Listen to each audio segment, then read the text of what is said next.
जय हिंद। स्वागत है आपका हमारे इस ई पाठशाला सेंटर यूट्यूब चैनल में। आज हम एक नए टॉपिक की शुरुआत कर रहे हैं, वो है कंप्यूटर। कंप्यूटर से संबंधित हमारे छत्तीसगढ़ के एग्ज़ाम में, है ना, लगभग मैं अगर बात करूं छत्तीसगढ़ के एग्ज़ाम में तो लगभग 20 से 30 नंबर का क्वेश्चन पूछा जाता है ना। ये व्यापम का सिलेबस है।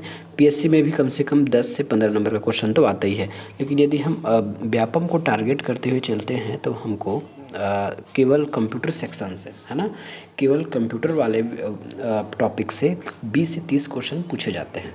ठीक है, देखिए मैं आपसे थोड़ी चर्चा कर लूँ। देखिए हमको ना, यदि व्यापम में कोई एग्ज़ाम की तैयारी कर रहा है ना, कोई बंदा यदि एग्ज़ाम की तैयारी कर रहा है व्यापम का, तो इसमें कितना कितना एक एवरेज मार्क्स होता है मैं आपको यहाँ बताना चाहूँगा। उसी के हिसाब से मैं अपना टॉपिक कवर कर रहा हूँ। ठीक है, तो सबसे पहले आता है मैथ्स का, है ना, मैथ्स, फिर आता है आपका रीजनिंग, फिर हम पढ़ते हैं कंप्यूटर, फिर हम पढ़ते हैं CGGS, है ना, CGGS पढ़ते हैं। मैथ्स का लगभग आपको 20 नंबर का क्वेश्चन पूछा जाएगा। सेम वैसे ही आपको रीजनिंग का भी 20 क्वेश्चन पूछा जाएगा। मैं एक मिनिमम लेके चल रहा हूँ ना, 20 से भी ज़्यादा नंबर के क्वेश्चन पूछे जाते हैं। कंप्यूटर के भी एक मिनिमम मैं 20 नंबर मान लूँ, है ना, और CGGS का मैं अगर 30 नंबर मान लूँ तो कितना नंबर हमारा कवर हो गया यहाँ पे, तो ये हो गया 2 6 6 3 9 90 नंबर। ये देखिए मैं एक मिनिमम मान के चला हूँ। कभी कभी ये चारों सेक्शन मिला के आपके 100 नंबर तक का भी क्वेश्चन आ सकता है। ठीक है, तो मैथ्स का 20 नंबर, रीजनिंग का 20 नंबर, कंप्यूटर का 20 नंबर और CGGS का 30 नंबर। तो इस प्रकार यदि आप अच्छे से कोशिश करते हैं, है ना, अच्छे से तैयारी करते हैं, यदि आपका इंडियन GS अच्छा पोर्शन नहीं है या फिर आपसे याद नहीं हो पाता है, आपको बहुत ज़्यादा बर्डन लगता है, या फिर आप बिगिनर ही हैं, है ना, एग्ज़ाम के मामले में यदि आप बिगिनर हैं, अभी से शुरुआत कर रहे हैं, एग्ज़ाम की तैयारी कर रहे हैं, तो इन चारों सेक्शन को यदि आप अच्छे से कर लेते हैं, है ना, इन चारों को यदि आप अच्छे से कर लेते हैं, तब क्या होगा कि आपको 90 नंबर आसानी से मिल सकता है। मैं ये 150 की बात कर रहा हूँ ना, आउट ऑफ 150 में, है ना, टोटल नंबर हमारा रहेगा 150 में आप 90 नंबर तक यहाँ से कवर कर सकते हैं। ठीक है, साथ ही मैं इसी टॉपिक पे मेरा वीडियो मेरे इस यूट्यूब चैनल पे आता है। मैथ्स का कंटिन्यू आ रहा है, रीजनिंग का आ रहा है, कंप्यूटर का आ रहा है और CGGS का आ रहा है। ठीक है, मैथ्स का तो ऐसा मैं वो पढ़ा रहा हूँ लेवल जिसमें आपका SSC में जो क्वेश्चन पूछता है उस लेवल पे पढ़ा रहा हूँ।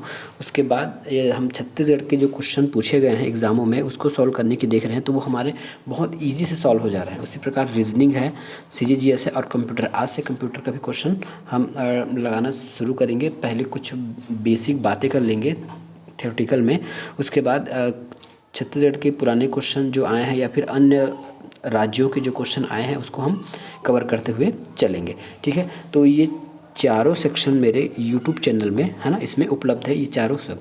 साथ में इसमें मैं हिंदी भी आपको बता रहा हूँ, है ना, साथ में आपको मैं इसमें हिंदी भी बता रहा हूँ और उसके बाद पंचायती राज भी है। तो यदि आप इस YouTube चैनल से जुड़े हुए हैं तो आपको हिंदी, है ना, अब हिंदी लगभग आपके 10 नंबर का तो मिनिमम पूछता है ना, हिंदी 10 नंबर का मिनिमम पूछता है। तो आपका ये मिला जुला आपका 100 से 110 नंबर का क्वेश्चन यहीं से आने की पूर्ण संभावना होती है ना। यदि आप 150 में 100 नंबर ला लेते हैं, है ना, यदि 150 में 150 नंबर ला लेते हैं तो आपका सिलेक्शन आसानी से हो सकता है। मैं तो बस कुछ बताया हूँ, बाकी आपका इंग्लिश है या फिर इंडियन GS है, करंट अफेयर है, इसमें आप सभी मिला के अगर 10 ला लेते हैं, मान लेते हैं सभी मिला के 10 भी ला लेते हैं बाकी सेक्शन से, तो भी आप 110 से 120 नंबर के पात्रता रखते हैं, है ना। तो यदि आपका 110 120 नंबर आता है व्यापम में, तो वो आपका सिलेक्शन आप पक्का समझ के चलिए। यदि ST SC है तो आपके इतने क्वेश्चन में आपका कल्याण हो जाएगा, है ना। अब 90 नंबर भी लाएंगे, यदि आप ST SC हैं तो इतने नंबर पर ही आपका सिलेक्शन हो जाएगा। बस तैयारी करने का अप्रोच आपका सही रहना चाहिए। सही कहने का मतलब जो सब्जेक्ट आपको नहीं आता छोड़ दीजिए। मैथ्स मैं यहाँ से बता रहा हूँ वहाँ उसको फॉलो कीजिए, रीजनिंग है, कंप्यूटर है और GS है, ये सब आप फॉलो करते जाएंगे तो लगभग आपका 90 से 100 नंबर, यदि आप पूरा नहीं बना पाते हैं, है ना, तो यदि आप इसमें 70 नंबर भी लाते हैं, है ना, यदि आप इसमें 70 नंबर भी लाते हैं बहुत अप्रोच करके, तो और 10 नंबर किसी और सेक्शन से लाते हैं तो 80 से 90 नंबर आपके लिए पर्याप्त हो जाता है ST SC के लिए। ठीक है, और अगर कट ऑफ बढ़ रहा है ना, कट ऑफ जैसे अभी जो एग्ज़ाम है उसका लेवल बढ़ रहा है, तो आप 100 नंबर तक भी लाते हैं तो ST SC में आपका होना तय रहता है। ठीक है, ये तो था हमारा बेसिक बात। अब आज का जो मेन टॉपिक है उस पर आते हैं। आज से हम छत्तीसगढ़ छत्तीसगढ़ के सभी एग्ज़ाम में जो पूछे जाते हैं कंप्यूटर संबंधित क्वेश्चन उसको लगाएंगे। उससे पहले हम थ्योरेटिकल बात करेंगे कि क्या होता है ना। तो सबसे पहले आज हमारा बेसिक क्वेश्चन है ना, बेसिक क्लास है, सबसे पहला क्लास है कंप्यूटर का। तो आज हम क्या करेंगे, सामान्य परिचय पढ़ेंगे कंप्यूटर का। क्या पढ़ेंगे, सामान्य परिचय कि कंप्यूटर क्या होता है। इसके बाद धीरे धीरे हाई लेवल पर जाते जाएंगे और कंप्यूटर और जिस जिस प्रकार व्यापम में क्वेश्चन पूछता है, अंदर से बाहर से या फिर बहुत डीप में जाके, वो सब भी हम आगे लगाते जाएंगे। आज का मात्र ये समझिएगा, आज का मात्र बेसिक क्लास है, ठीक है। आप आराम से पढ़ते रहिए। सबसे पहले हम ये समझते हैं कि कंप्यूटर होता क्या है। देखिए ये कंप्यूटर है ना, ये है कंप्यूटर। जो इमेज को पहले देख लीजिए, बाकी जो मैं लिखा हूँ उसको तो मैं बता ही दूंगा आपको। इमेज पहले देखिए, इमेज दिख रहा होगा आपको, है ना, ये इमेज आपको दिख रहा होगा, ये इमेज पहले देख लीजिए। ये है कंप्यूटर, ठीक है, ये है कंप्यूटर। ऐसे ऐसे कंप्यूटर आपको बताना, मुझे नहीं लगता कि आप में से किसी ने भी कंप्यूटर नहीं देखा होगा, तो सभी ने कंप्यूटर देखा होगा। परिभाषा देख लीजिए, परिभाषा क्या कहता है, यह एक स्वचालित इलेक्ट्रॉनिक मशीन है, इलेक्ट्रॉनिक मशीन है, ठीक है। कंप्यूटर, ये जो इमेज में आपको दिख रहा है, यह स्वचालित इलेक्ट्रॉनिक मशीन है, ठीक है, जो क्या करता है, डाटा को इनपुट ग्रहण करता है ना, डाटा को इनपुट के रूप में ग्रहण करता है और उसको प्रोसेस करके आउटपुट देता है। मैंने क्या कहा, यह एक स्वचालित इलेक्ट्रॉनिक मशीन है, ठीक है। डाटा को इनपुट के रूप में ग्रहण करता है और उसको प्रोसेस करता है, प्रोसेस करने पर वो आउटपुट देता है। यदि आपको इनपुट आउटपुट प्रोसेस का मतलब समझ में नहीं आ रहा है तो थोड़ा सा एक बेसिक बात ध्यान रख लीजिए। जैसे आप जो है ना, रोटी बनाने के लिए क्या करते हैं, है ना, रोटी बनाने के लिए पहले आप आटा गूंथते हैं, आटा गूंथते हैं मतलब आटा सानते हैं, आटा की सनाई करते हैं।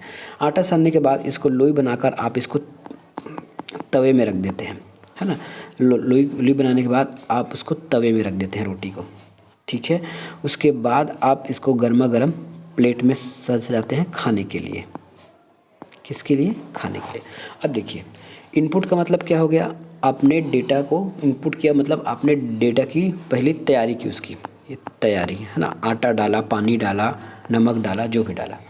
उसके बाद उसको प्रोसेस किया तवे में रखकर उसको प्रोसेस किया, आपने उसको बनाया, सुखाया या जलाया, जो भी किया। उसके बाद ये ऐसे खाने के लिए तैयार हो गया, है ना।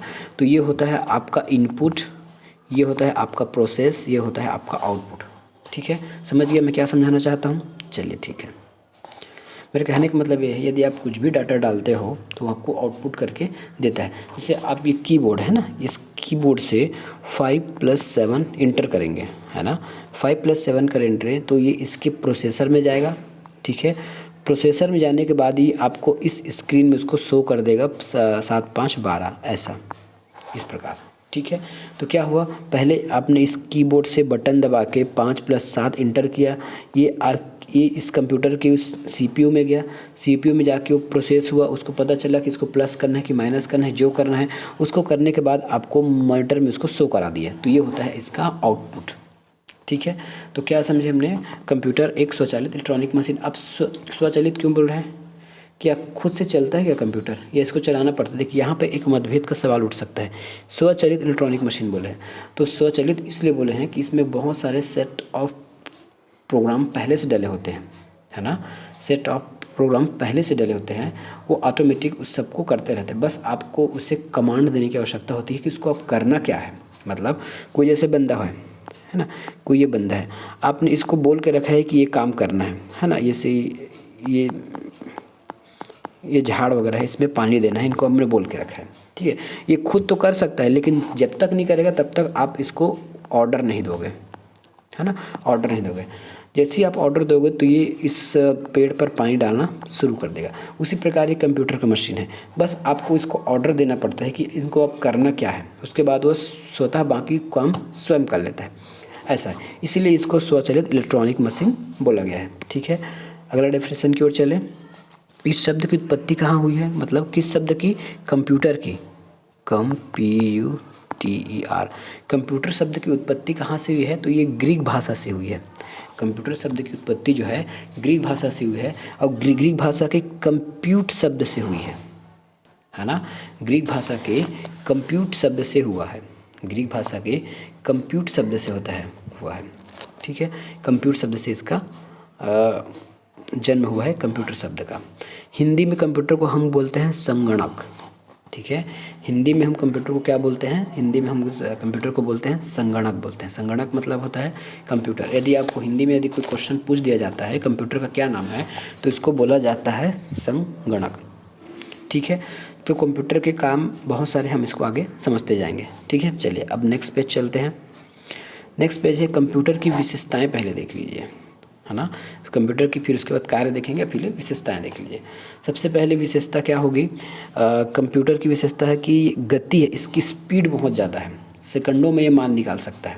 सेकंडों में मान मतलब, चलिए मैं बता देता हूँ, 199859019, सॉरी 95019, है ना। इसको आप किसी भी नंबर से इंटू कर लीजिए, ऐसा, है ना। आपको इसको गुना करने में समय लग सकता है, लेकिन ये जो कंप्यूटर है इसका गुणनफल सेकंडों में निकाल सकता है।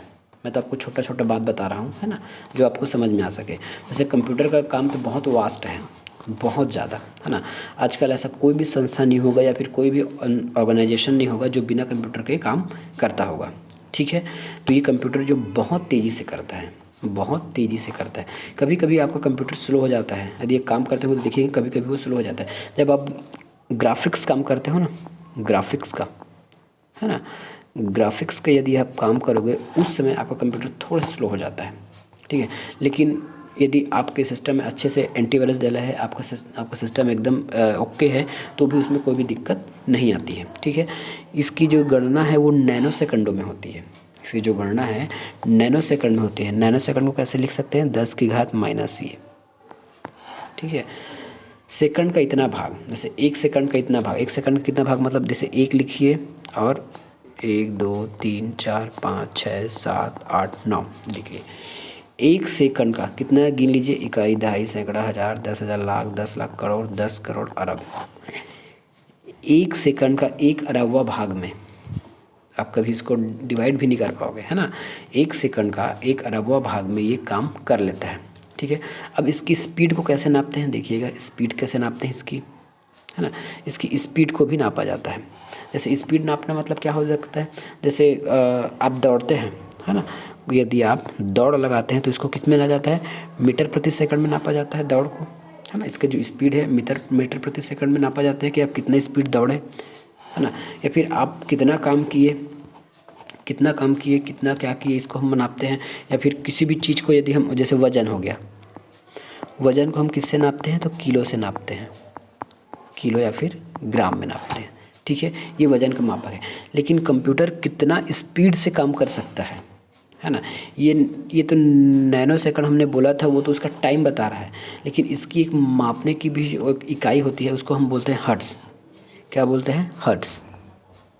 ठीक है, हर्ट्ज़ बोलते हैं। अब हर्ट्ज़ को हम इंग्लिश में कैसे लिखते हैं देखिएगा, HZ। हर्ट्ज़ को कुछ इस प्रकार से लिखा जाता है, HZ। ठीक है। उसके बाद देखिए इंस्ट्रक्शन को कैसे नापा जाता है, ये देखिएगा इंस्ट्रक्शन को कैसे नापा जाता है। इंस्ट्रक्शन का मतलब क्या है? इंस्ट्रक्शन कहने का मतलब क्या है? जैसे एक कंप्यूटर है ना, मैं कंप्यूटर बना रहा हूँ, वैसे मुझे बनाना तो नहीं आता, फिर भी देख लीजिएगा, एक कंप्यूटर बना दिया मैंने। ठीक है, एक कंप्यूटर बना दिया, ये इसका चूहा हो गया, ये इसका चूहा हो गया। अब इस कंप्यूटर को आप कुछ ऐड करने के लिए कुछ नंबरिंग दोगे या फिर कुछ टास्क दोगे जोड़ने के लिए। जैसे आपने इसको टास्क दे दिया 2 + 5, है ना, इसको ऐड करके इनको बताना है, तो ये इंस्ट्रक्शन कितना जल्दी अपने में ले लेता है। यदि आपने कीबोर्ड का कोई बटन प्रेस किया, है ना, कीबोर्ड के यदि आपने जो बटन प्रेस किया तो क्या होगा कि कंप्यूटर इंस्ट्रक्शन को कितना जल्दी रीड कर लेता है ना, कितना जल्दी वो इनपुट को ग्रहण कर लेता है। इसी को बोलते हैं MIPS। क्या बोलते हैं? MIPS। इसका मतलब होता है मिलियन इंस्ट्रक्शन पर सेकंड। ठीक है, मिलियन इंस्ट्रक्शन पर सेकंड। यदि आप सामान्यतः अगर लोग हैं तो क्या होगा कि आपको कोई बोलते हैं तो आपको धीरे धीरे या आप सुनते जाएंगे तो तुरंत ग्रहण करेंगे, लेकिन उसको याद नहीं रख पाएंगे और ना ही तुरंत इसको बता सकते हैं। लेकिन कंप्यूटर में ऐसा नहीं है, जैसे ही आपने उसको इनपुट दिया वो तुरंत अपने से मेमोरी में सेव कर लेता है और बहुत स्पीड से कैच करता है वो, है ना, बहुत स्पीड से किसी भी इंस्ट्रक्शन को कैच करता है। ये हो गया। तो हम सामान्य कंप्यूटर के लिए क्या यूज़ करेंगे? MIPS यूज़ करेंगे। लेकिन वही यदि हमको सुपर कंप्यूटर के बारे में बात करना होगा तो सुपर कंप्यूटर क्या होगा, है ना। यदि हम सुपर कंप्यूटर के बारे में बात करें कि वो उसका इंस्ट्रक्शन क्या होता है, वो कितने स्पीड से गति को सुपर कंप्यूटर की गति को हम किससे नापते हैं ये देखना पड़ेगा। तो ये होता है फ्लॉप, FLOPS, फ्लॉप्स बोलते हैं। सुपर कंप्यूटर की गति को नापने की इकाई होती है फ्लॉप्स। इसका मतलब होता है फ्लोटिंग पॉइंट ऑपरेशन पर सेकंड। ठीक है, मैं लिख नहीं रहा हूँ, आप चाहें तो अगर सुन रहे मेरी बात तो लिख लीजिए। इसका फुल फॉर्म यदि पूछ दिया गया तब की बात है, फ्लोटिंग पॉइंट ऑपरेटिंग पर सेकंड। ठीक है, ये होते हैं, हमने कंप्यूटर की विशेषताएं देख लिया गति के बारे में। अब भंडारण क्षमता के आधार पर देख लेते हैं इसकी गति क्या होती है। भंडारण क्षमता के आधार पर इसकी गति देखिएगा। भंडारण क्षमता के हिसाब से इसकी विशेषता देखना है ना। कंप्यूटर में मेमोरी होती है, जैसे आपके सिस्टम या थी आप यदि फ़ोन चलाते हैं तो आपका फ़ोन कभी कभी भर जाता होगा, तो आपका फ़ोन स्लो काम करता होगा, है ना। तो ये होता है कि ये कब होता है, जब अत्यधिक यदि आपकी क्षमता है, आपके फ़ोन से क्षमता के बराबर यदि आपने उसमें डेटा संग्रहित कर लिया है, तब आपका फ़ोन स्लो हो जाता है। हम यहाँ पढ़ने वाले हैं भंडारण क्षमता क्या होती है। कंप्यूटर में भंडारण क्षमता होती है। भंडारण क्षमता मतलब आप जो भी डॉक्यूमेंट रखते हैं वो कहीं ना कहीं मेमोरी में सेव रहती है। ये हम कैसे जान लें, जैसे आपके कंप्यूटर में गाने बजते हैं, है ना, आप उसमें वीडियो सेव करके रख सकते हैं, फाइल सेव करके रख सकते हैं, ठीक है, साउंड सेव करके रख सकते हैं, ऐप्स सेव करके रख सकते हैं। ऐप्स में हमें एप्लीकेशन बोल रहा हूँ, ऐप सेव करके रख सकते हैं। ये होती है उसकी भंडारण क्षमता, ये होती है उसकी भंडारण क्षमता। ठीक है, देखिए ये विशेषता है। देखिए कंप्यूटर का मेन काम तो क्या होता है, यदि आपने इनपुट दिया है ना, इनपुट दिया, उस इनपुट को क्या किया, प्रोसेस किया और आपको आउटपुट में बदल के दे दिया। ठीक है, मतलब आपने कंप्यूटर में क्या किया था, 2+3 करने बोला था, उसने आपने इनको इनपुट दिया 2+3, ये यहाँ पे प्रोसेस किया और इसका आंसर लाया 5, और इस 5 को यहाँ आउटपुट का आउटपुट में दिखा दिया। साथ में अगर आप चाहें तो इसको आप स्टोर करके भी रख सकते हैं। ठीक है, मैं इसको कुछ और अलग तरीके से आपको बताता हूँ। देखिए भंडारण क्षमता का मतलब क्या होता है, हमने पहले इस कंप्यूटर को इनपुट दिया, क्या इनपुट दिया, ये इसको मैं बना देता हूँ प्रोसेसर, और ये बन जाता है हमारा आउटपुट। ये आउटपुट है, ये प्रोसेसर है और ये इनपुट है। आपने यहाँ दे दिया कंप्यूटर को 2+3 दे दिया। ठीक है, इनपुट के रूप में 2+3 दे दिया, तो यहाँ पे ये प्रोसेस किया कि 2+3 कितना होता है, क्या होता है, जो होता है। तो इसने प्रोसेस करने के बाद यहाँ उत्तर आपको प्रदर्शित कर दिया कि 2+3 5 होता है। ठीक है, इतना बात समझ आया। तो ये तो कंप्यूटर की मेन वर्क है। लेकिन यदि आवश्यकता पड़ने पर कंप्यूटर स्वयं इसको स्टोर करके रख लेता है। ठीक है, आवश्यकता पड़ने पर कंप्यूटर इसको स्वयं स्टोर करके रख लेता है, ताकि भविष्य में इसकी काम आ सके, या आप चाहें या फिर कंप्यूटर चाहें। ठीक है, आप चाहें तो आप उस स्टोरेज को दिखा सकते हैं या फिर नहीं दिखा सकते। ठीक है, तो ये होता है भंडारण क्षमता। ठीक है, इसको हम बोलते हैं भंडारण क्षमता, जिसको हम कोई भी डाटा सेव हो जाती है उसको हम भंडारण क्षमता कहते हैं। कुछ फाइलें कंप्यूटर अपने से सेव कर लेती हैं, और कुछ ऐसे फाइल हैं जिसको आपको सेव करना रहता है। कुछ फाइलें क्या होगी, जैसे कुकीज़ होता है, कुकीज़ कोई नाम सभी सुने हैं। कुकीज़ क्या होता है, देखिएगा, जैसे आप नेट में कुछ भी सर्च करते हैं, है ना, आप नेट में कुछ भी सर्च करते हैं, तो आप जो साइट पे जाए रहेंगे, जिस साइट पर आप विज़िट किए रहेंगे, जिस कीवर्ड को डालकर आप सेव किए रहेंगे, वो उसको सिस्टम ऑटोमेटिक कहीं ना कहीं सेव कर लेता है फॉर योर पर्पस, आपके पर्पस के लिए। जब भी आप क्रोम में, जैसे आपका कोई लॉगिन आईडी होगा गूगल का, है ना, क्रोम का जीमेल आईडी होगा, उसमें आप सर्च करके देखिए, पुराने आप जो कीवर्ड सर्च किए रहेंगे ना, वो ऑटोमेटिक आ जाता है आपको शो कराने के लिए, वो आपके समय बचाने के लिए। यदि आप उसी कीवर्ड का दोबारा यूज़ करें तो सीधे जा सकते हैं। तो ये होता है कुकीज़ का काम। तो कुछ चीज़ें ऐसी होती है जिसको सिस्टम अपने से ऑटोमेटिक सेव करके रख लेता है, और कुछ चीज़ें ऐसी होती है जिसको आपको सेव करना पड़ता है सिस्टम में। ठीक है, तो ये हमने समझ लिया भंडारण क्षमता क्या होता है। नेक्स्ट पेज में समझिए, भंडारित सूची को तीव्र गति से प्राप्त करना भी होता है। अभी बताया ना, जैसे कोई चीज़ आपने सेव कर लिया है ना, जैसे किसी कंप्यूटर में आपने म्यूज़िक सेव करके रखा है, म्यूज़िक, तो इसको और आसानी से बहुत तीव्र गति से वो आपको एक्सेस करने देता है ना। गाना सुनने के लिए आप तो हर बार तो डाउनलोड करेंगे नहीं, तो क्या करेगा सिस्टम, उसको वापस आपको इनपुट देने की आवश्यकता नहीं है, उसी म्यूज़िक को आपको चलाना पड़ता है। चलिए इसमें थोड़ा सा फिर इसमें बेसिक समझ लीजिए, है ना, फिर वही स्ट्रक्चर में बनाऊँगा। देखिए ये आउटपुट, मैं यहाँ आउटपुट मतलब आपको ये इनपुट है, ये आउटपुट है, ये प्रोसेसर हो गया।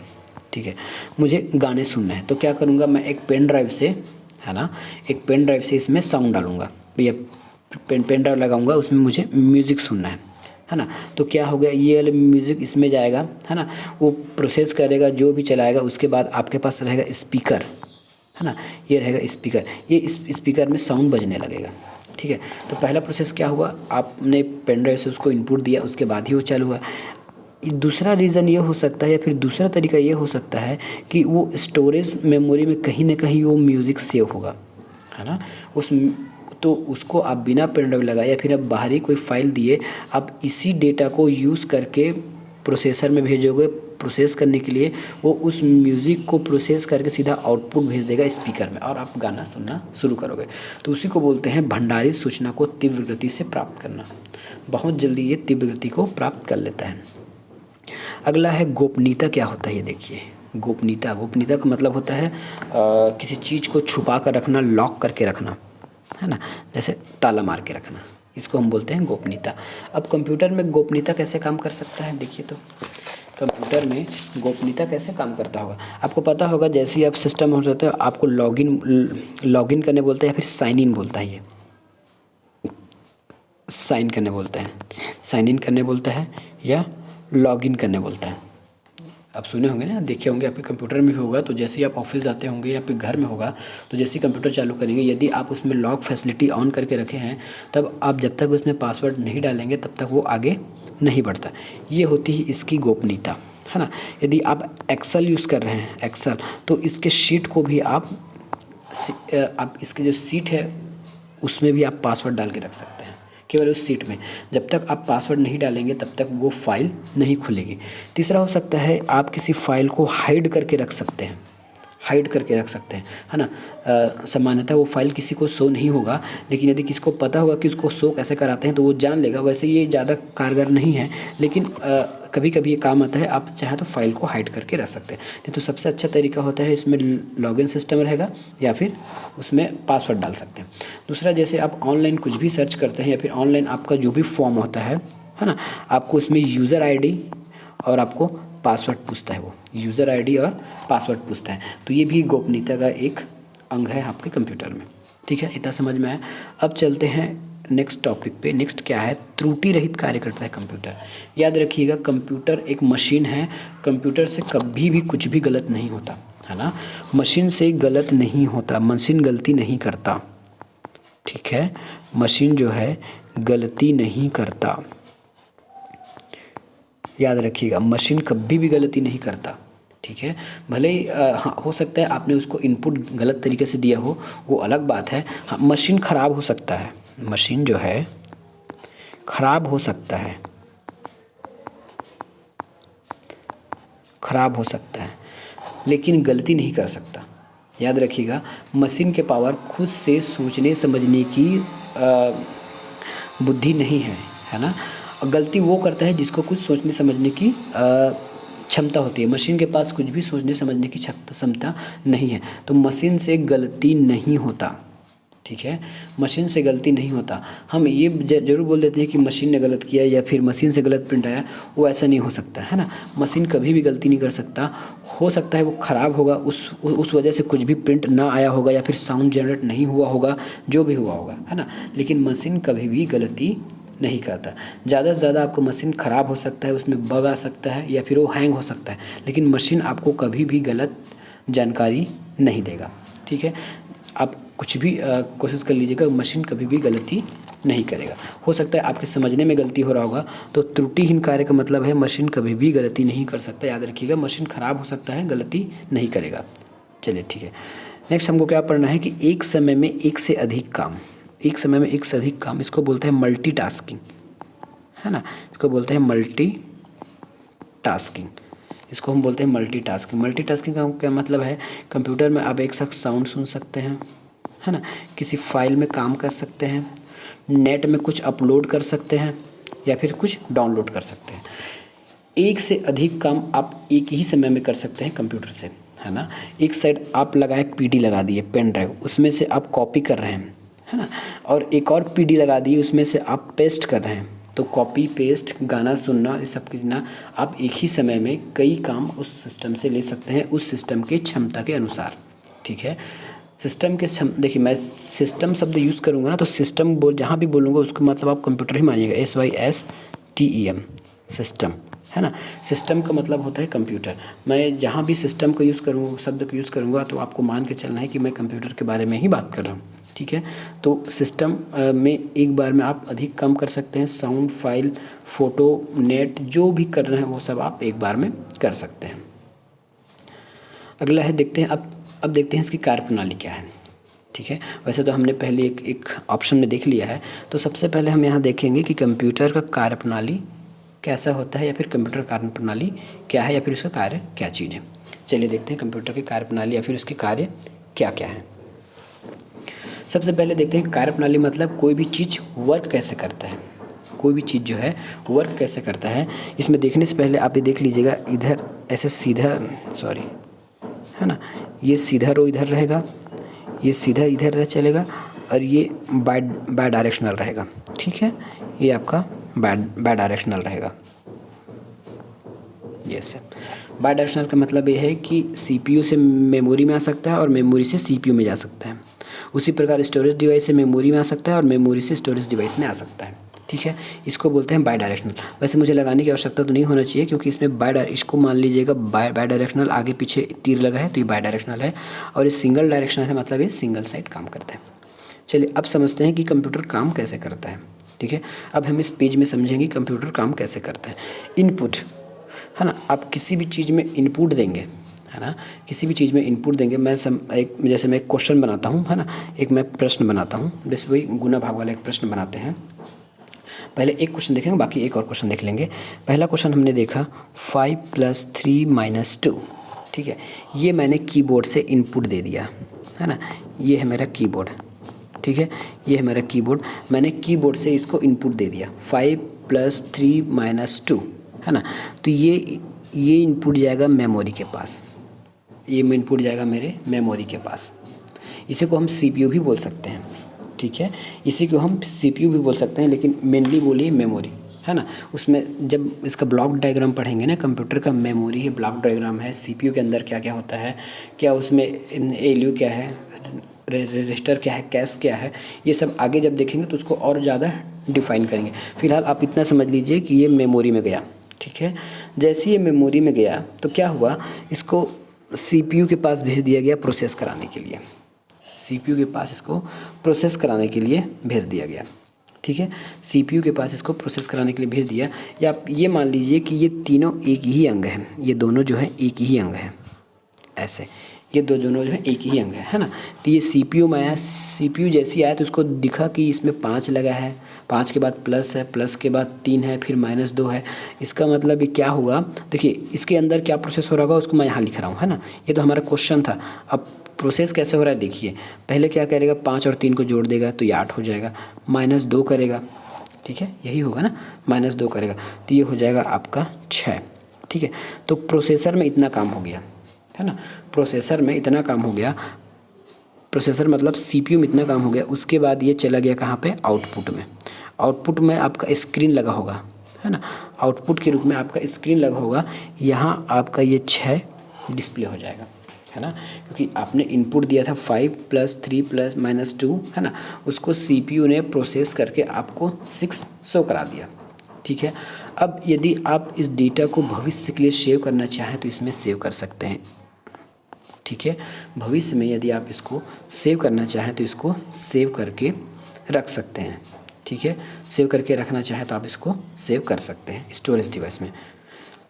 कंप्यूटर खुद से कुछ भी चीज़ें, कुछ भी मैं बोलता हूँ, बहुत सारी चीज़ें कंप्यूटर अपने जो काम करेगा ना सिस्टम का वो सेव करेगा, आपके काम के लायक का वो फाइल सेव नहीं करेगा कंप्यूटर। हाँ, लास्ट में पूछ भी सकता है, देखिए अब ऑप्शन क्या होगा, यदि आप कंप्यूटर में काम करते हैं, है ना, यदि आप ऑपरेटर वगैरह होंगे, तो यदि आप MS ऑफिस में काम कर रहे हैं, कुछ लिख रहे हैं टाइप करके तुरंत, और जैसे ही आप बंद करेंगे ना, यहाँ एक बटन रहेगा, उसको बंद करेंगे, लाल बटन को, क्लोज बटन को, तो आपको पूछेगा कि आप इसको सेव करना चाहते हैं। देखिए कंप्यूटर कभी खुद से सेव नहीं करेगा उसको। यदि हाँ, अभी बहुत सारे ऑप्शन आ गए हैं, यदि आपने उसमें ऑटो सेव लगा के रख दिया है तो वो अलग बात है ना, लेकिन जनरली ये होता है जब तक आप उसको सेव नहीं करेंगे कंप्यूटर खुद से उसको सेव नहीं करेगा, ठीक है।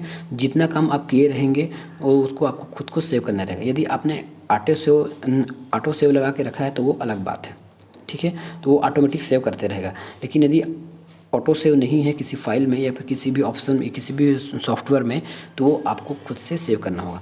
उसी प्रकार यदि आपको आवश्यकता है इस 6 को सेव करने के लिए तो आप इसको सेव कर सकते हैं। ठीक है, ये पहला उदाहरण हो गया। सेकंड उदाहरण इसमें फाइल के माध्यम से समझते हैं। हमको एक फ़ाइल बनाना है ना, फाइल बनाना है, फाइल 1 बनाना है ना। ऐसा टाइप करना है फाइल 1, ऐसे टाइप करना है। तो मैंने मान लेते हूँ मैं टाइप कर लिया हूँ यहाँ से, है ना, कीबोर्ड से मैंने टाइप कर लिया, कीबोर्ड से टाइप कर लिया। ये गया प्रोसेसर में। अब प्रोसेसर में आपने क्या क्या टाइप किया वो पूरा शो करा दिया मॉनिटर को, ये मॉनिटर को सेव करा दिया कि आपने अपने क्या क्या टाइप किया। ठीक है, शो करा दिया। उसके बाद यदि आप इस फाइल को जैसे ही क्लोज करने की कोशिश करेंगे तो आपको पूछेगा कि आपको सेव करने है कि नहीं करना है। जैसे ही आप यस करेंगे सेव के लिए, तो इसमें जो फाइल आप बनाए रहेंगे फाइल 1, है ना, वो फाइल 1 यहाँ आके सेव हो जाएगा। ठीक है, नेक्स्ट टाइम जब भी आप उस फाइल को खोलना चाहें, है ना, तो वापस आपको उसको टाइप करने की आवश्यकता नहीं है ना। यदि आपको सेम फाइल दोबारा चाहिए तो आपको उस फाइल को वो वापस टाइप करने की आवश्यकता नहीं पड़ेगी। आप सीधे सिस्टम की स्टोरेज में जाके यहीं से आप इसको इनपुट ले सकते हैं। इनपुट लेने के बाद ये जाएगा सीपीयू में और सीपीयू प्रोसेस करके पुनः उसको आपको शो करा देगा। ये काम इतना फास्ट होता है ना, आपके पलक झपकाने से पहले ही या फिर आपके पलक झपकते ही या फिर उससे पहले ही ये सब काम हो जाएगा। वो स्टोरेज डिवाइस से डाटा ले लेगा, उसके बाद उसको सीपीयू में भेज के प्रोसेस करा के आपके सिस्टम में दिखा देगा, है ना। इतना फास्ट होगा कि आपको दिखाई भी नहीं देगा। ये होता है कंप्यूटर की कार्यप्रणाली। ठीक है, तो मेनली हमने क्या सीखा कार्यप्रणाली में। ठीक है, चलिए इसमें एक और एग्जांपल बताता हूँ आपको, फिर आपको समझ आ जाएगा। क्वेश्चन 2, हमको कंपेयर कराना है ए बड़ा है कि बी या फिर 5 बड़ा है कि 6, है ना। ये हमने एक इनपुट डाल दिया, इनपुट के थ्रू ये गया आपके प्रोसेसर में, है ना, कि ए बड़ा है कि बी। अब ये प्रोसेसर इसको चेक करेगा, है ना। चलो ए की जगह मैं 5 लिख लेता हूँ, बी की जगह 6 लिख लेता हूँ। तो ये पहले पता करेगा कि बड़ा कौन है ना। वैसे मैं साइन है उल्टा लगा दी हूँ, ऐसा होना चाहिए, है ना, ऐसा होना चाहिए। तो ये यहाँ के पता करेगा कि बड़ा कौन सा है, ए बड़ा है कि बी बड़ा है या फिर सी बड़ा है कि क्या बड़ा है। तो जैसे ही इसको पता चलेगा कि 5 और 6 में 6 बड़ा है तो ये डिस्प्ले कर देगा कि 6 बड़ा है। तो मैं कहने का मतलब आप जो भी डाटा डालोगे पहले वो प्रोसेसर में जाएगा, वो पूरे नियम कानून के हिसाब से चेक करेगा। चेक करने के बाद जो भी डाटा बनता है उस डेटा के लिए जो सूचना तैयार होता है वो ये करेगा। ठीक है, तो ऐसा होता है कंप्यूटर का कार्यप्रणाली। फिर से समझिए, हम पहले इनपुट देंगे, इनपुट से मेमोरी में जाएगा, मेमोरी सीपीयू को एक ही मान लीजिए, सीपीयू में जाएगा, उसके बाद सीपीयू को प्रोसेस करेगा, आवश्यकता पड़ने पर उसको सेव किया जाएगा। अब यहाँ जो बाई डायरेक्शनल लगा है उसके मतलब आपको समझा देता हूँ। यहाँ एक डायरेक्शन है ना, तो मेमोरी से कभी भी आपके इनपुट डिवाइस में डेटा नहीं आएगा। इनपुट डिवाइस क्या क्या है देखिए, यहाँ पे कीबोर्ड है, माउस है, स्कैनर है, सीडी है, फ्लैश फ्लैड है ना। फ्लैश ड्राइव को हटा दीजिए, फ्लैश ड्राइव को, हाँ चलो ठीक है, उसको हम स्टोरेज में मान लेते हैं फ्लैश ड्राइव को। ठीक है, तो मेमोरी से कभी भी आपके कीबोर्ड में, माउस में डाटा नहीं आता, इसलिए इसमें सिंगल डायरेक्शनल इस प्रकार ऐसा लगाया गया है। उसी प्रकार आउटपुट में केवल डाटा जाता है, आउटपुट से डाटा आता नहीं है मेमोरी में। ठीक है, आउटपुट से मेमोरी में डाटा नहीं आता है, मेमोरी से आउटपुट में जाता है। ठीक है, तो समझ में आ गया। अब स्टोरेज में देखिए डबल डायरेक्शन लगा है, तो हम पहले फाइल को सेव कर सकते हैं, बाद में इसी फाइल को वापस मांग सकते हैं, इसलिए इसमें डबल डायरेक्शन लगा है। ठीक है, ये होता है सिस्टम की कार्यप्रणाली। अब इसी को कुछ नए तरीके से देख लीजिए। ये होता है जो अभी मैंने बताया है, इनपुट के रूप में आप keyboard, mouse, scanner, CD, flash drive ये यूज़ कर सकते हैं इनपुट देने के लिए किसी भी सिस्टम में। ठीक है, अब इस सिस्टम में प्रोसेस करने के लिए अंदर सीपीयू होगा और सीपीयू के अंदर सीयू होगा, एलयू होगा, उसके बाद फिर और बहुत सारे डिवाइसेस हैं वो लगा होगा। ठीक है, और ये स्टोरेज के लिए नीचे बना है, या स्टोरेज के लिए ऊपर बना दिया गया है। आप चाहो तो स्टोरेज डाटा को स्टोर कर सकते हो, नहीं तो आप आवश्यकता नहीं है। और स्टोर किए गए डाटा को आप वापस भी प्राप्त कर सकते हो। यहाँ देखिएगा, पहले तो आपने डाटा को स्टोर किया और आवश्यकता पड़ने पर वापस सीपीयू दिया। अब याद रखिएगा, कोई भी डाटा, है ना, यदि ऐसा क्वेश्चन पूछा जाए कि जो स्टोरेज डिवाइस है ना, स्टोरेज डिवाइस से डाटा कभी भी सीधे आउटपुट डिवाइस में नहीं जाता। याद रखिएगा, देखिए स्टोरेज डिवाइस से कभी भी डाटा आउटपुट में नहीं जाता, वो पहले आपके सीपीयू में जाता है। ठीक है, वो पहले आपके सीपीयू में जाता है, सीपीयू में प्रोसेस होने के बाद मेमोरी में जाता है। ऐसा कोई नहीं सोचेगा कि हमने तो सेव कर लिया तो सीधा उसको आउटपुट कर दिया जाए, ऐसा कभी भी नहीं होगा, है ना, क्योंकि वो एक डाटा है, वो एक रॉ मटेरियल है। यहाँ भी जो भी है ना वो एक रॉ मटेरियल है। उसको पहचानने के लिए यहाँ एक सॉफ्टवेयर लगा हुआ है। इस फाइल को पहचानने के लिए कि वो क्या फाइल है, इमेज फाइल है, वर्ड फाइल है, टेबल फाइल है, साउंड है, इमेज है, क्या है, इन सब की जानकारी रखने वाला ये है सीपीयू। ये तय करेगा या फिर ये डिसाइड करेगा कि कौन सा फाइल क्या चीज़ है, उसके बाद ही आपको आउटपुट में शो करेगा। आउटपुट में क्या किया जाएगा, तो मॉनिटर है, प्रिंटर है। मॉनिटर क्या होता है, मॉनिटर जिसमें आप देख रहे हैं वो मॉनिटर है। प्रिंटर जिससे आप पेपर प्रिंट निकालते हैं, ये आपका प्रिंटर हो गया। सीडी डीवीडी ड्राइव है। स्पीकर है, स्पीकर से आप गाने सुनते हैं, ठीक है। प्लॉटर एक बहुत बड़ा वजह, फ्लैक्स देखे हैं, बड़ा बड़ा फ्लैक्स, जैसे रोड में फ्लैक्स देखे होंगे, तो प्लॉटर से फ्लैक्स प्रिंट होता है और प्रिंटर से एक पेपर प्रिंट होता है, ठीक है। प्लॉटर और प्रिंटर में ज़्यादा डिफरेंस नहीं है, बस साइज़ का डिफरेंस है। आपके बड़े बड़े जो फ्लैक्सी लिखे रहते हैं होल्डिंग में, बड़े बड़े, है ना, वो सब आपके या फिर एक शब्द में ये बोल लीजिए कि फ्लैक्सी प्रिंट करने के लिए हमको प्लॉटर की आवश्यकता पड़ता है, ठीक है। तो ये हो गया हमारे सिस्टम का कार्यप्रणाली। अब हम इसमें बेसिक कुछ चीज़ें देख लेते हैं कि आवश्यकता क्या है सिस्टम में, है ना, क्या क्या काम की आवश्यकताएं होती है सिस्टम को, या फिर सिस्टम क्या क्या कार्य करता है, कंप्यूटर द्वारा क्या क्या कार्य किया जाता है। तो बेसिक आप क्वेश्चन समझिएगा। सबसे पहले कंप्यूटर का काम है इनपुट लेना, ठीक है, इनपुट लेना। कंप्यूटर को इनपुट दिया जाता है कीबोर्ड, माउस, स्कैनर, सीडी से। ये कार्य में आता है, याद रखिएगा, ये क्वेश्चन पूछा जाता है कि इसका बेसिक कार्य है इनपुट लेना, है ना, इसका मूल काम है इनपुट लेना, ठीक है। उसके बाद है डेटा को प्रोसेस करना, इसका सेकंड मूल काम है, सेकंड मूल काम है डेटा को प्रोसेस करना, ठीक है। थर्ड काम है इसका डेटा को आउटपुट शो कराना, थर्ड काम, है ना। थर्ड मूल काम क्या है, उस डेटा को प्रोसेस करके उसको आउटपुट में शो कराना। फोर्थ काम है आपका डेटा को स्टोरेज करना। लेकिन यदि ऑप्शन में यदि ये चारों आ गए, बात की बात, यदि ऑप्शन में चारों आ गए या और क्वेश्चन ऐसे पूछ दिया कि इनमें से कौन से कंप्यूटर के मूलभूत कार्य नहीं है, है ना, कौन से कंप्यूटर के फंडामेंटल कार्य नहीं है, तो आप स्टोरेज को ही टिक लगाइएगा। क्योंकि किसी भी कंप्यूटर में इनपुट देना आवश्यक है, प्रोसेस करना आवश्यक है और उसको आउटपुट देना आवश्यक है। डेटा को सेव करना ना करना वो सिस्टम के ऊपर डिपेंड करेगा और उस यूज़र के ऊपर डिपेंड करेगा। अगर वो चाहे तो सेव करे, या फिर सिस्टम यदि कंप्यूटर को ऐसा लगता है कि उसको सेव करना चाहिए तो ऑटोमेटिक वो सेव कर लेगा। अब कंप्यूटर को कैसे लगेगा, मैंने पहले बताया ना, यदि आप कोई भी वेब ब्राउज़र में कुछ भी सेव करते हैं, सर्च करते हैं, तो वो उसकी कुकीज़ में जाके सेव हो जाता है, ठीक है। तो वो कंप्यूटर को लगता है कि मुझे सेव करना चाहिए तो वो सेव कर लेता है। यदि आपको लगता है किसी साउंड को, किसी गाने को, किसी फाइल को सेव करना है तो आप सेव कर सकते हैं। लेकिन यदि क्वेश्चन में ये चारों आ गया, है ना, कि कौन सा नहीं है, तब की स्थिति में आपको स्टोरेज वाला ही लगाना है कि ये उसका बेसिक काम नहीं है। साथ में इसका और कुछ काम समझ लेते हैं। पिछले बार के क्वेश्चन में आया हुआ क्वेश्चन है कि किसी भी फाइल को कॉपी करना, है ना, किसी भी फाइल को कॉपी करना, किसी भी फाइल को कॉपी करना कंप्यूटर का मूल कार्य नहीं है। वो यदि आपको आवश्यकता है तो देखिए, कंप्यूटर में काम होता है वो अलग बात है ना। कंप्यूटर से आप किसी भी सिस्टम, कंप्यूटर से किसी भी फाइल को कॉपी कर सकते हैं, ये आपके ऊपर डिपेंड करता है। लेकिन उसका मूल कार्य नहीं है वो, है ना, वो ऑप्शनल है। चाहे तो कीजिए, लेकिन चाहे तो कीजिए या फिर ना कीजिए, लेकिन इनपुट आपको देना ही पड़ेगा। इनपुट देने के बाद सिस्टम उसको प्रोसेस करेगा ही करेगा और वो आउटपुट देगा ही देगा, है ना। यदि मान लेते हैं यदि पांचों इस ऑप्शन में आ गए, है ना, ये पांचों आ गए कि क्या कार्य नहीं है, तब इस किस्से में आपको कॉपी लगाना है ना, कि कंप्यूटर का कौन सा मूल कार्य नहीं है। तो यदि इनपुट दे दिया, सीपीयू वाला दे दिया, आउटपुट दे दिया, स्टोरेज डिवाइस भी दे दिया और कॉपी भी दे दिया, तो आपको कॉपी को लगाना है कि कंप्यूटर का मेन काम कॉपी करना नहीं है, ठीक है, ये समझ गए। और कंप्यूटर के बारे में थोड़ा सा और जान लीजिए कि कंप्यूटर काम, यदि कार्यप्रणाली सीख रहे हैं तो कैसे काम करता है। कंप्यूटर आपके 0 और 1 में काम करता है ना, या इसको ऑन या फिर इसी को हम ऑफ भी बोलते हैं, है ना। इसी को हम बूलियन या बीजगणित भी बोलते हैं। क्या बोलते हैं? बीजगणित, अलजेब्रा।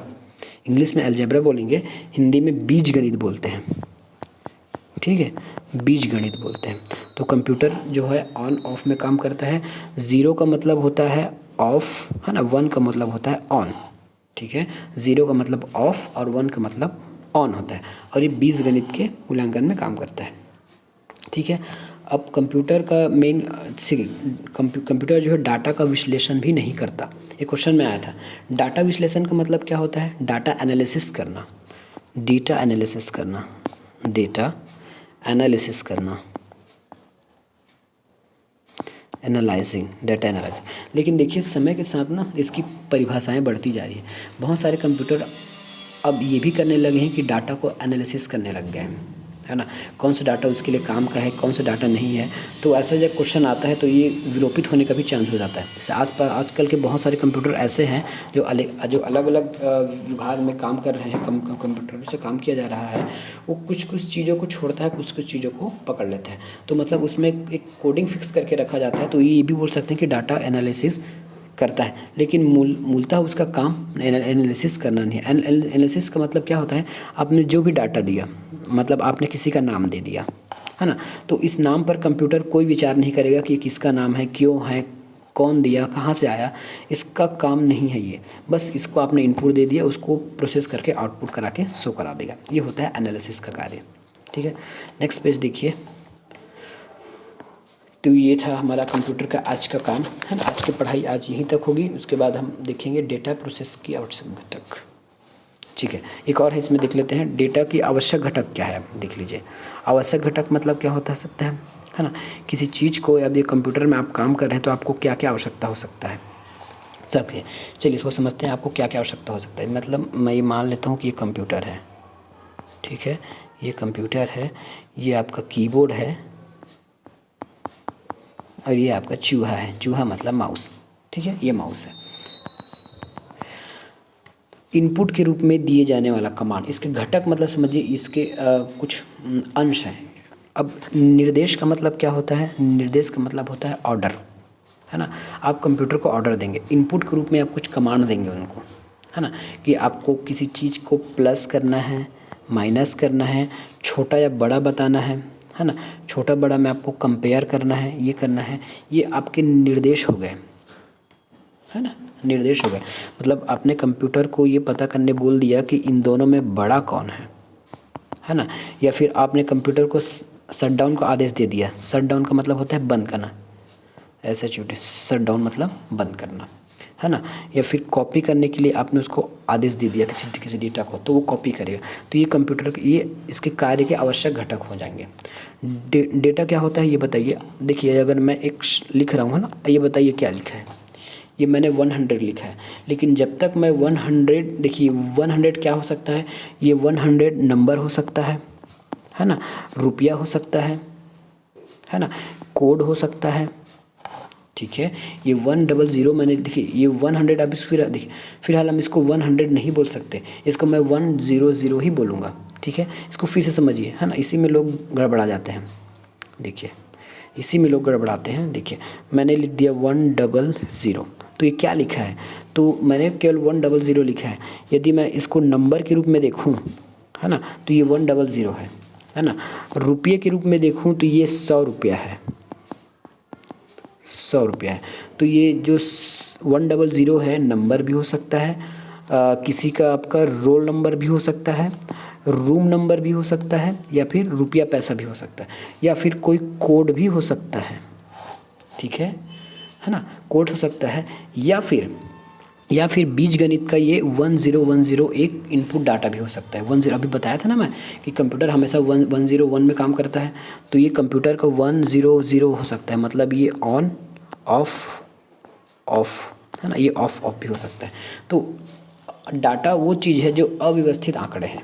ठीक है, मैं आपको समझाना क्या चाहता हूँ, डाटा वो चीज़ है जो अव्यवस्थित आंकड़े हैं। ठीक है, डाटा का मतलब होता है अव्यवस्थित आंकड़े। जब हम इस डाटा को कंप्यूटर में प्रोसेस कराने के लिए इस कीबोर्ड के माध्यम से मैं भेजूँगा, है ना, उसके बाद मैं इसमें अगर कुछ लिखूँगा, है ना, जैसे मैंने यहाँ पे लिख दिया, अगर रूम नंबर लिख दिया, है ना, तो क्या होगा, ये कीबोर्ड के माध्यम से यहाँ जाएगा सीपीयू और मुझे यहाँ डिस्प्ले करेगा ये। ठीक है, यदि मैं 100 + 1 कर दूं तब क्या करेगा, ये डिस्प्ले में जाएगा और 101 करके दिखा देगा मुझे। ठीक है, या और एक आप एक्सेल में पढ़ेंगे ना तो कॉन्कनेट फंक्शन पढ़े होंगे, उसका मतलब होता है केवल इसको जोड़ के लिखना। ठीक है, तो ये अव्यवस्थित आंकड़े का मतलब होता है कुछ भी रॉ डाटा, उसके बारे में आपको फिलहाल कुछ पता नहीं है कि वो क्या चीज़ है है ना। जैसे मैंने अभी 100 का एग्जांपल लेके बताया कि वो क्या चीज़ है, आपको पता नहीं है, ठीक है। इसी प्रकार इसी को हम आंकड़े बोलते हैं। अब अव्यवस्थित आंकड़े जिसके बारे में आपको फिक्स पता नहीं है, वो कंप्यूटर में जाएगा, प्रोसेस होगा, उसके बाद जो आउटपुट होगा तब हम उसको सूचना मानेंगे। तो डाटा कितने प्रकार से हो सकते हैं? तो डाटा जो है 3 प्रकार से हो सकते हैं। पहला हो सकता है नंबर डाटा, नंबर 0 से लेकर 9 तक। दूसरा हो सकता है आपका अल्फ़ाबेटिक, है ना, अल्फ़ाबेटिक A से Z तक, A से Z तक। और इसमें आपका सिंबल भी आता है ना, सिंबल भी आता है, मतलब हैश है, @ है, इस प्रकार का सिंबल आ जाएगा। दूसरा इन दोनों को मिलाकर अल्फ़ा न्यूमेरिक हो जाएगा, अल्फ़ा प्लस नंबर, जैसे 0 9 A Z 9 हैशटैग, इस प्रकार से @ तो ये डाटा होता है, ठीक है। जो मतलब ये मान लीजिए आप कीबोर्ड से जो चीज़ एंटर कर रहे हैं, है ना, कीबोर्ड से जो चीज़ आप एंटर कर रहे हैं वो डाटा है, और फाइनल जो आपको आउटपुट मिलता है प्रिंट होके, है ना, वो आपका आउटपुट है, उसी को हम सूचना बोलेंगे। उसको हम डाटा नहीं बोलेंगे, उसको हम बोलेंगे सूचना बोलेंगे, ठीक है। तो ये हो गया आपका डाटा। नेक्स्ट पेज में देखिए सॉफ्टवेयर क्या होता है। सॉफ्टवेयर आपको पता होगा, जैसे आप कंप्यूटर चालू करते हैं ना तो आपको विंडोज़ का लोगो ऐसा मिलता है, विंडोज़, है ना। तो सॉफ्टवेयर वो चीज़ है जिसको आप छू तो नहीं सकते, लेकिन उसमें कोड लिखे होते हैं, है ना, जो आपके मेमोरी में सेव रहते हैं, कोड लिखे रहते हैं, मेमोरी में सेव रहते हैं। या फिर ऐसा बताऊं कि आपके पास, सभी के पास एक एंड्रॉयड मोबाइल होगा, है ना। आप बहुत सारा ऐप्स डाउनलोड करते हैं, पबजी हो गया, उसके बाद और जैसे क्रोम है, फ़ोन के लिए है, MS ऑफिस हो गया, जो भी हो गया, जो भी आप एप्लीकेशन डाउनलोड करते हैं, अच्छे से अच्छा और गंदे से गंदा, वही उसका वही होता है सॉफ्टवेयर, ठीक है, वही सॉफ्टवेयर होता है। अब उस पूरे सॉफ्टवेयर में बहुत सारे सॉफ्टवेयर का कलेक्शन रहता है, उसको हम एक शब्द में बाद में ऐप बोल देते हैं, ठीक है। ऐप जो है सॉफ्टवेयरों का कलेक्शन रहता है, अलग अलग टास्क के लिए अलग अलग सॉफ्टवेयर, जो मतलब जोड़ने के लिए अलग सॉफ्टवेयर बनाया गया है, माइनस के लिए अलग सॉफ्टवेयर बनाया गया है, गुणा के लिए अलग है, भाग के लिए अलग है, और किसी चीज़ को कंपेयर करने के लिए अलग सॉफ्टवेयर बनाया गया है ना। तो म्यूज़िक सुनने के लिए अलग सॉफ्टवेयर बनाया गया है। तो इन सभी की एक कंबाइंड चीज़ हो जाती है आपका ऐप, है ना। आपके फ़ोन में बहुत सारे ऐप्स इंस्टॉल रहते हैं, म्यूज़िक सिस्टम होता है, म्यूज़िक के लिए हो गया, ऐप के लिए हो गया, गैलरी के लिए हो गया, तो ये होता है सॉफ्टवेयर। आगे जब सॉफ्टवेयर का पार्ट समझेंगे तो उसको और बताएंगे कि सॉफ्टवेयर कितने टाइप के होते हैं, सॉफ्टवेयर क्या है ना, ये हम आगे चर्चा करेंगे, ठीक है। सूचना मैंने बता दिया था, है ना। सूचना क्या होता है, आपने पहले इनपुट दिया, इनपुट में जाके वो प्रोसेस हुआ, प्रोसेस के बाद को आपको आउटपुट मिला, तो फाइनल आउटपुट को आप सूचना बोल सकते हैं। या फिर डाटा, आंकड़ों का व्यवस्थित रूप। डाटा क्या होता था, अव्यवस्थित रूप, लेकिन जो सूचना है उसी डाटा का व्यवस्थित रूप है, ठीक है, उसी। या फिर प्रोसेस के बाद जो आपको डाटा मिलता है उसको हम सूचना कहते हैं, ठीक है। प्रोसेस के बाद जो आपको डाटा मिलता है उसे हम सूचना कहते हैं। तो ठीक है, आज का क्लास यहीं पे ख़त्म, नहीं अभी और बच्चे ही है क्या अभी तक? चलिए छोटा सा ज़्यादा है देख लेते हैं, ठीक है। कंप्यूटर का उपयोग देख लीजिएगा, ठीक है। कंप्यूटर का उपयोग कहाँ पे होता है, ये तो छोटा सा चीज़ है। कंप्यूटर का उपयोग आपके एजुकेशन में होगा, बिजनेस में होगा, बैंकिंग में होगा, ऐसा कोई सी जगह नहीं है जहाँ कंप्यूटर का उपयोग नहीं होता। वैसे क्वेश्चन कभी आपसे नहीं पूछा जाएगा, फिर भी जान लीजिए। मेडिकल में, इंजीनियरिंग में, सोशल साइंस में, मिलिट्री में, गवर्नमेंट में, इंटरटेनमेंट में होगा, वेदर में होगा, स्पोर्ट्स में होगा, ऐसा कोई भी स्थान नहीं है जहाँ आजकल कंप्यूटर का उपयोग नहीं होता होगा। तो कंप्यूटर का उपयोग सभी जगह, ये क्वेश्चन आपको कभी नहीं आएगा, बस जानने के लिए सुन लीजिए। दूसरा है कंप्यूटर की सीमाएं या फिर कमियां क्या है। कंप्यूटर की सीमाएं या फिर कमियां क्या चीज़ है। तो पहली बात तो ये बुद्धिहीन है, ठीक है। कंप्यूटर बुद्धिहीन है, कंप्यूटर के पास बुद्धि नहीं रहता। कंप्यूटर उतना ही काम करता है जितना आपने उसको बोल के रखा है ना। यदि ऐड के लिए बोला है तो ऐड करके देगा, प्लस के लिए बोला है तो प्लस करेगा, माइनस के लिए माइनस, डिवाइड के लिए डिवाइड। ऐसा आप इनको जितना काम बोलोगे कंप्यूटर केवल उतना ही काम आपको करके देगा, उससे ज़्यादा कंप्यूटर करके नहीं देगा, क्योंकि ये मशीन है, इसके पास खुद की सोचने की क्षमता नहीं है। अभी बहुत सारे कंप्यूटर आ रही हैं जिसको आर्टिफिशियल इंटेलिजेंस बोलते हैं, IAI, है ना। लेकिन इसमें भी कोडिंग रहता है कि आप यदि कोई भी मशीन है या कुछ देख रहा है तो उसके बाद उसको कौन सा सॉफ्टवेयर के रूल को फॉलो करना है। जैसे कोई रोबोट आ गया, है ना, जैसे ये एक रोबोट है, यदि इसमें ऐसा कोडिंग करके रखा गया है, यदि इसको पानी की बूंदें दिखाई दें, है ना, ये बादल है, बादल से गिरते यदि पानी की बूंदें दिखाई देने लगी तो ये इसमें कोई ये चलकर छाँव में आ जाए, या फिर अपने ऊपर एक छाता खोलें। इसमें एक कोडिंग फिक्स करके रखा जाएगा, इसमें कोड लिख के रखा जाएगा। जैसे ही आपको मतलब कंडीशन मान लीजिए बादल दिखा, बूंद दिखा तो तुरंत छतरी तान दिया जाए, या फिर जैसे ही मौसम इसको बिगड़ते दिखा तो तुरंत छतरी तान दिया जाए, या फिर जो करना है वो कर दिया जाए। तो इसमें बोल जरूर रहे हैं कि आर्टिफिशियल इंटेलिजेंसी, लेकिन इसमें भी कोड ही होता है। मशीन जो है खुद से कभी भी सोच नहीं सकता, आप कितना भी आगे चले जाइए, है ना, क्योंकि सोचने की क्षमता केवल ऊपर वाले ने इंसानों को दी है, ठीक है, इंसानों को दी है। तो हो सकता है अब भविष्य में उसको और बहुत सारे कंडीशन फॉलो करने के लिए उसमें कोड लिख दिया जाए, है ना। जैसे एक रोबोट पिक्चर में आया था, रोबोट पिक्चर में आया था, उसमें बहुत सारे उसको कोडिंग फिक्स किए गए थे, है ना, लेकिन वो भी उससे ज़्यादा काम नहीं कर सकता था। और इसमें तो कुछ एक्स्ट्रा दिन दिखा दिया था सोचने वाला, लेकिन कभी भी रोबोट नहीं सोच सकता क्योंकि उसके पास स्वयं की सोचने की क्षमता नहीं होती। दूसरा सीमा ये है कि खर्चीला होता है, एक्सपेंसिव होता है ना। ये है वायरस का खतरा होता है। वायरस के खतरे से आपके कंप्यूटर क्रैश हो जाते हैं, आपके डाटा नष्ट हो जाते हैं, है ना, डाटा आपका ख़त्म हो जाता है, नष्ट हो जाता है। तो ये वायरस वाला चैप्टर जब हम पढ़ेंगे ना, मॉलवेयर, वहाँ आपको अच्छे से बताएंगे कि सॉफ्टवेयर होता क्या है। दूसरी बात, ये विद्युत पर निर्भर रहता है, मतलब आपके कंप्यूटर बिजली से ही चलते हैं। बिजली ख़त्म कंप्यूटर बंद। कंप्यूटर मतलब मशीन, जैसी बिजली ख़त्म तो उसकी मशीन का काम ख़त्म हो सकता है, आपको दोबारा काम नहीं कर पाएंगे आप बिना बिजली के, ठीक है। तो ये हो सकता है, ये हो गया इसका लिमिटेशन। ये आज का बहुत बेसिक वीडियो था। इसके बाद से जैसे हम नेक्स्ट जो चैप्टर आने वाला है वो हमारे हिस्ट्री के ऊपर आएगा। हिस्ट्री मतलब कंप्यूटर का हिस्ट्री, कंप्यूटर का विकास कैसे हुआ, सबसे पहले कंप्यूटर कहाँ पे आया, और कंप्यूटर के पहले ऐसी कौन कौन सी मशीनें थी जिससे कंप्यूटर बनाने की प्रेरणा मिली, ठीक है। ये हम आगे वाले चैप्टर में देखेंगे। मिलेंगे नेक्स्ट वीडियो में। धन्यवाद।